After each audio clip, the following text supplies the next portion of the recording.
Hello world, this is Douglas Edwards for News Buzz. Our topic today is the Rule of Seven.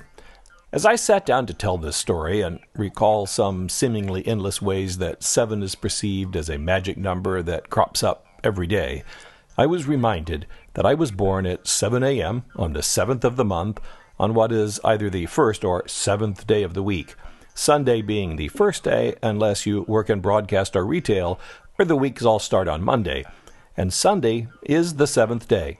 It also seems that some early Christians moved the celebration of the Sabbath from Saturday to Sunday, making it the new seventh day.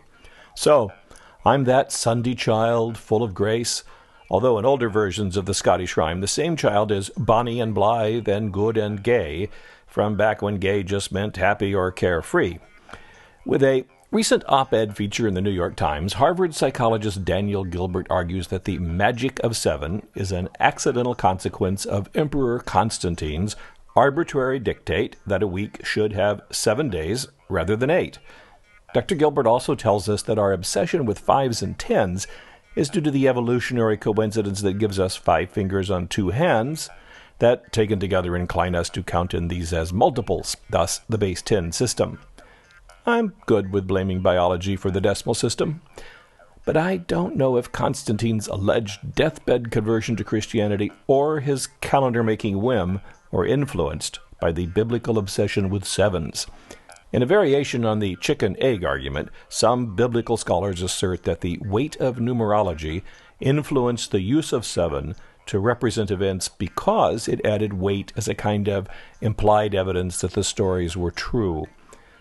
The first of Genesis 2 creation stories takes 7 days, including the seventh day, which God blessed and commanded us to keep holy as the Sabbath, in Moses' 10 Commandments.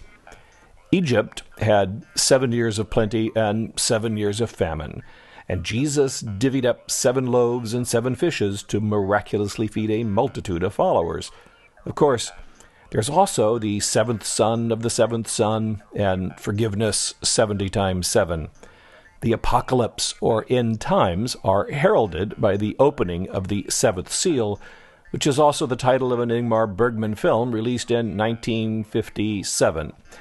Before the Christians, and before them the Jews, became obsessed with seven, the Zoroastrians dictated 7 regions of the world and 7 different creations. One online expert claims to have helped more than 700 brands, yet most of us can't remember 7 brands in any category. According to Stanley Donen's CinemaScope musical, note too that the last CinemaScope film was released in 1967, there are 7 brides for 7 brothers. And Walt Disney's 1937 film tells us that Snow White had 7 dwarfs. There are 7 days in the week, and 7 deadly sins, and 7 heavenly virtues, and 7 sacraments of the Catholic Church. There are 4 sevens in my toll-free number, while James Bond's license to kill was number 007. But what moved me to action was a blog posting suggesting that the right price for a service is $7. The idea was that sellers of services or content would like to be compensated with many more zeros before the decimal point, but that a willingness to take only $7 showed there was more value than giving it away, but at a small enough price that the risk feels low enough for prospective consumers to check out your value. I'm willing to try, and an easy way for me to check out this hypothesis is to change the price of my 10-year-old book, Cowboy Religion. It's been 20-something in print and half that as an ebook. But now, it's yours for less than a Starbucks latte and scone. Starting today, Cowboy Religion is just $7 on Amazon for the Kindle or in iTunes for an iBook. You can help prove this thesis by buying now at the bargain price, or not. Just think.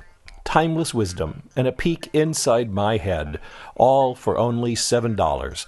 And you can carry it anywhere with Kindle or iBooks. Well, thanks for listening. So long, happy trails till we meet again.